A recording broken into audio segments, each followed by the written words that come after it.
ओम नमो भगवते वासुदेवाय नमः। भगवान विष्णु और माता ग्यारस की आप सभी पर कृपा बनी रहे। एकादशी के दिन भगवान विष्णु और माता ग्यारस की पूजा की जाती है। आज एकादशी के दिन माता ग्यारस की कथा को सुनना आवश्यक है। आइए आप सुनते हैं ग्यारस माता की व्रत कथा। एक बार एक राज्य में एक राजा राज्य किया करता था। राजा बहुत ही बुद्धिमान और बलशाली था।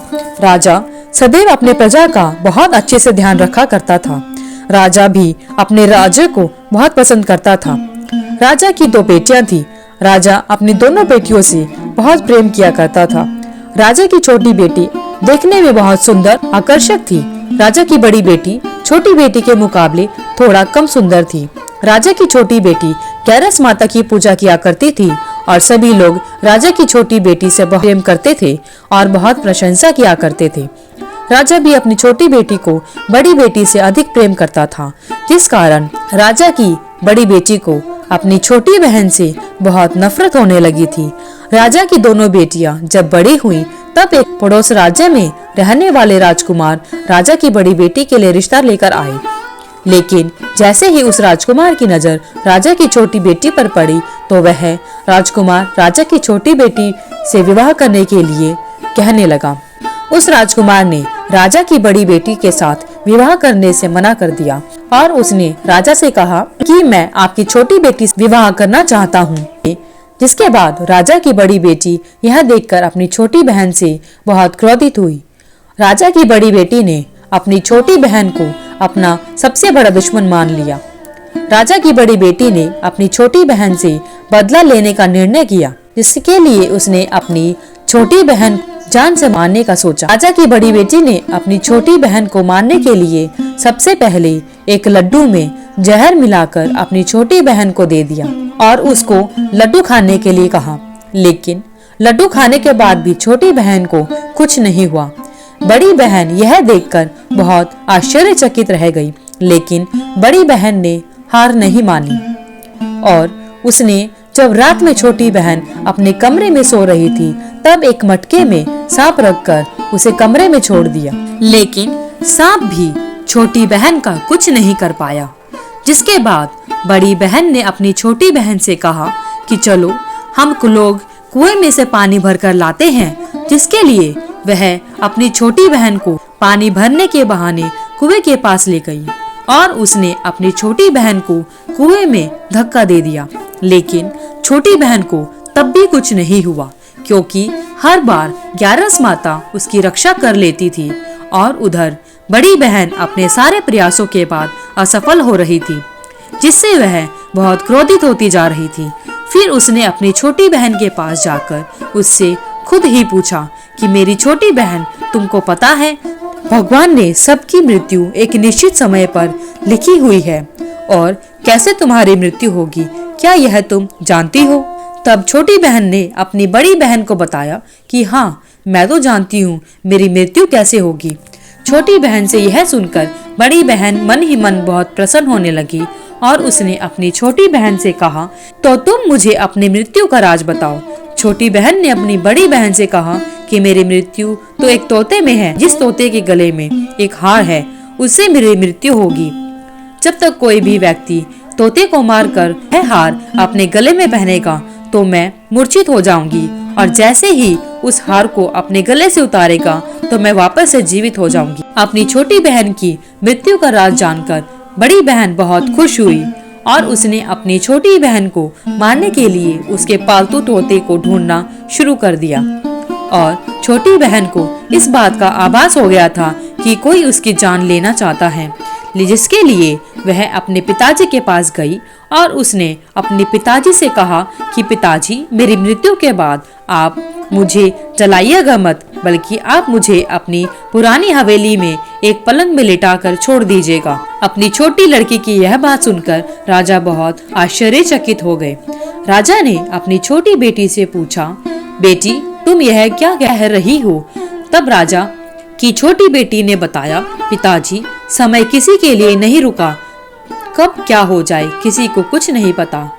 और फिर राजा ने अपनी छोटी बेटी से कहा कि तुम ऐसी बातें क्यों कर रही हो?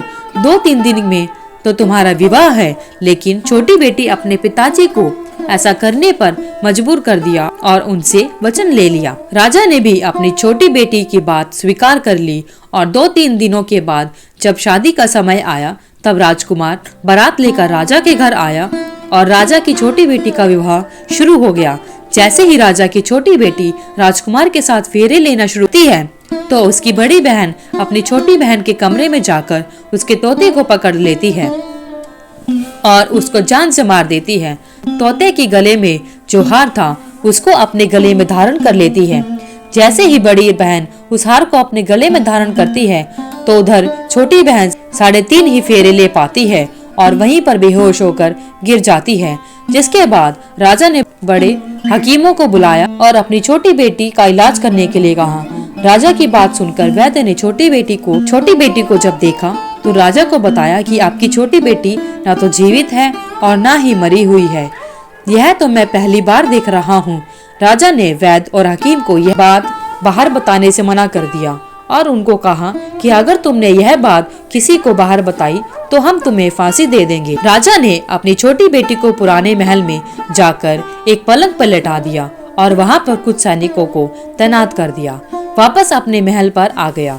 राजा की बड़ी बेटी अपने पिताजी के पास आई और कहने लगी, पिताजी, अगर यह शादी संपन्न नहीं हुई तो क्या होगा? आप कहें तो मैं आपकी इज्जत बचाने के लिए राजकुमार से शादी करने के लिए तैयार हूँ।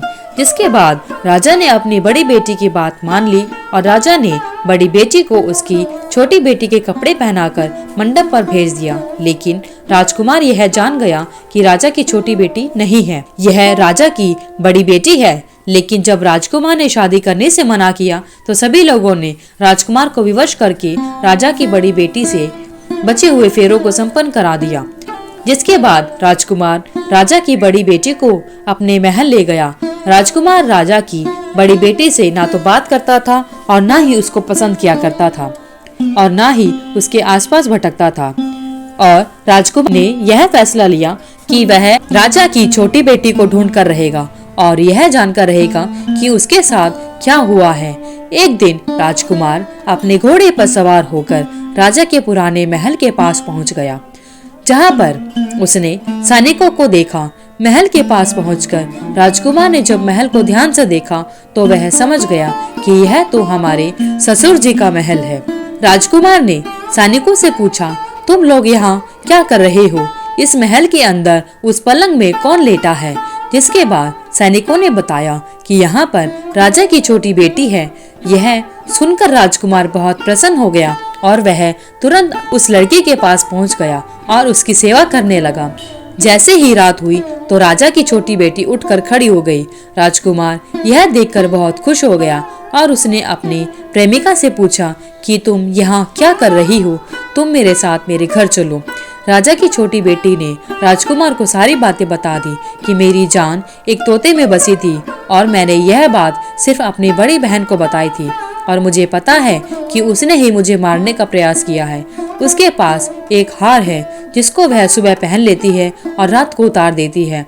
जब तक वह हार को पहने रहती है तब तक मैं मूर्छित रहती हूँ और जैसे ही वह उस हार को उतार देती है तो मैं जीवित हो जाती हूँ और जब तक मेरी बड़ी बहन के पास वह हार है तब तक मैं ऐसे ही जीवित और मूर्छित होती रहूंगी। अगर मेरी बड़ी बहन के पास जो हार है वह मेरे हाथ में लग जाए तो मैं हमेशा के लिए जीवित हो जाऊंगी। राजकुमार यह बात सुनकर राजा की छोटी बेटी के पास रहने का निर्णय ले लिया और उसने अपने बचे हुए सारे फेरे उस पलंग में लेटी राजकुमारी लिए और अपना विवाह पूरा किया और वहीं पर रहने लगा। देखते ही देखते कुछ समय में राजा की छोटी बेटी और राजकुमार की पत्नी गर्भवती हो गई। एक दिन राजकुमार को किसी काम से बाहर जाना पड़ा।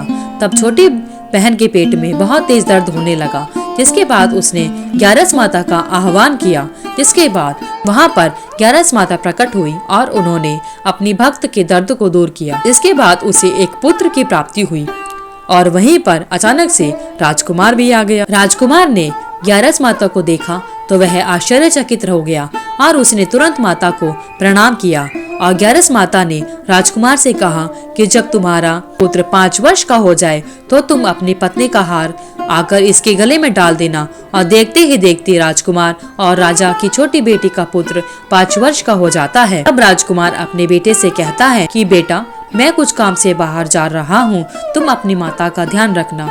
और वहाँ से चला जाता है। राजा को बाहर निकलता देख बड़ी बहन के सैनिक देख लेते हैं और बड़ी बहन को जाकर सारी बातें बता देते हैं। जिसके बाद बड़ी बहन अपनी छोटी बहन के पुत्र को वहाँ से उठवा लेती है और उसको मरवा देती है। छोटी बेटी के पुत्र के 2 टुकड़े करवा देती है। पहला टुकड़ा चक्की के पास छुपा देती है और दूसरा टुकड़ा अपनी पलंग के नीचे रख लेती है। अब ग्यारस माता एक भिखारी का रूप रखकर बड़ी बहन के पास चली जाती है। जिसके बाद वह वहाँ पर भिक्षा मांगने लगती है। बड़ी बहन अपने नौकरों से कहती है कि जाकर भिक्षा दे दो, लेकिन जैसे ही नौकर ग्यारस माता को भिक्षा देने के लिए आते हैं तो माता उन्हें मना कर देती है और कहती है कि मैं तुम्हारी महारानी से ही भिक्षा लूंगी।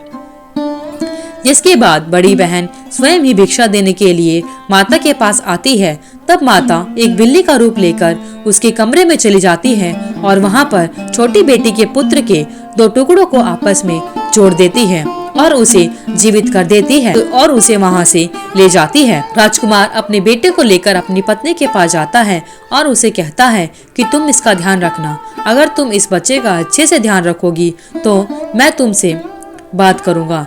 राजा की बड़ी बेटी के पास रुक जाता है और उससे कहता है कि तुम अगर इसका ध्यान रखोगी तो मैं तुमसे अच्छे से बात करूँगा, पर तुम्हें इसका अच्छे से ध्यान रखना पड़ेगा। राजकुमार अपने बेटे से कहता है कि तुम माता से उनके गले का हार मांग लो। जिसके बाद राजकुमार का लड़का अपनी माता के पास जाता है, यानी बड़ी बहन के पास जाता है और कहता है कि मुझे तुम्हारा हार चाहिए जो तुमने गले में पहना है। यह सुनकर पहले तो बड़ी बहन बहुत क्रोधित होती है, पर उसको याद आता है कि राजकुमार ने कहा था कि अगर मैं इस बच्चे का ध्यान अच्छे से रखूंगी तो वह मुझसे बात करेंगे। जिसके कारण वह हार उस बच्चे को दे देती है और वह तुरंत उस हार को लेकर अपने पिताजी को दे देता है। और तभी राजकुमार अपने बेटे को लेकर वहां से जाने लगता है और राजा की बड़ी बेटी से कहता है कि तुम हमारे लिए खाना बनाकर रखना, मैं शाम को आकर तुम्हारे साथ खाना खाऊंगा। और वह अपने बेटे को लेकर वहां से चला जाता है। जिसके बाद वह राजा के पास जाता है और उसको सारी बातें बता देता है। राजा अपनी बड़ी बेटी की यह करतूत सुनकर बहुत क्रोधित होते हैं और अपनी परवरिश पर दोष देने लगते हैं और साथ ही राजकुमार को अपनी छोटी बेटी के साथ रहने के लिए आदेश देते हैं। बोलो ग्यारस माता की जय, बोलो भगवान विष्णु की जय। ग्यारस माता, जिस प्रकार आपने राजा की छोटी बेटी और उसके पुत्र एवं राजकुमार पर अपनी कृपा बनाई, उसी प्रकार जो मनुष्य आपका व्रत रखे और व्रत की कथा को सुने, उस पर अपनी कृपा बनाए रखना। हिंदू धर्म में एकादशी तिथि का बेहद खास महत्व माना गया है। एकादशी तिथि भगवान विष्णु को समर्पित होती है। साल 2025 की पहली एकादशी यानी पुष माह के शुक्ल पक्ष की एकादशी, जिसको पुत्रदा या वैकुंठ एकादशी भी कहा जाता है। पुष पुत्रदा एकादशी पुत्र रत्न प्राप्ति के लिए बहुत फलदायी मानी गई है। यह अपने नाम के अनुसार पुत्र प्रदान करने वाली एकादशी है। हिंदू कैलेंडर के मुताबिक पुत्रदा एकादशी का व्रत साल में 2 बार रखा जाता है। पुत्रदा एकादशी का व्रत रखकर सच्चे मन से भगवान श्री हरि विष्णु को प्रसन्न किया जाता है और उनकी पूजा आराधना की जाती है। और जो व्यक्ति भगवान श्री हरि विष्णु की सच्चे मन व श्रद्धा के साथ में पूजा आराधना करते हैं, उनको संतान की प्राप्ति अवश्य होती है और संतान की लंबी उम्र का आशीर्वाद प्राप्त होता है। तो आइए जानते हैं 2025 की पहली एकादशी यानी पुष माह की शुक्ल पक्ष की एकादशी कब है। हिंदू पंचांग के अनुसार पुष माह के शुक्ल पक्ष की एकादशी तिथि की शुरुआत 9 जनवरी को दोपहर 1:12 पर होगी। वहीं इस तिथि का समापन अगले दिन यानी 10 जनवरी को दोपहर 12:43 पर होगा। पौष पुत्रदा एकादशी को वैकुंठ एकादशी के नाम से जाना जाता है। पौष पुत्रदा एकादशी का पूजा का शुभ मुहूर्त। पौष पुत्रदा एकादशी के दिन भगवान श्री हरि विष्णु की पूजा के लिए सही समय 10 जनवरी को 12:13 से लेकर दोपहर 12:55 तक रहेगा। इसी शुभ मुहूर्त के बीच आप भगवान श्री हरि विष्णु की पूजा आराधना कर सकते हैं और यह बहुत फलदायी माना जाएगा। आइए भक्तजन अब जानते हैं पौष पुत्रदा एकादशी का महत्व। धर्म शास्त्रों में पौष पुत्रदा एकादशी व्रत को बहुत खास माना जाता है। यह व्रत शादीशुदा दंपतियों के लिए बेहद विशेष माना जाता है।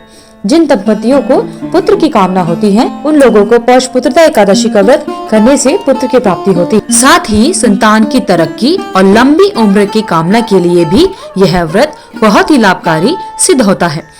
ऐसे में पौष पुत्रदा एकादशी का व्रत हर महिला और दंपति को अवश्य करना चाहिए। पौष पुत्रदा का व्रत करने से व्यक्ति पर हमेशा भगवान श्री हरि विष्णु और माता लक्ष्मी की कृपा बरसती है और उनकी सारी इच्छाओं की पूर्ति होती है। इसके अलावा वैकुंठ एकादशी व्रत को करने से घर परिवार में सुख समृद्धि आती है। उसके बाद व्रत करने वाले को मृत्यु के बाद में वैकुंठ लोक की प्राप्ति होती है। भगवान श्री हरि विष्णु और माता लक्ष्मी की आप सभी पर कृपा बनी रहे। धन्यवाद। अगर आपको वीडियो अच्छी लगी तो वीडियो को लाइक करें, शेयर करें, चैनल को सब्सक्राइब करके बेल आइकन को जरूर प्रेस करें।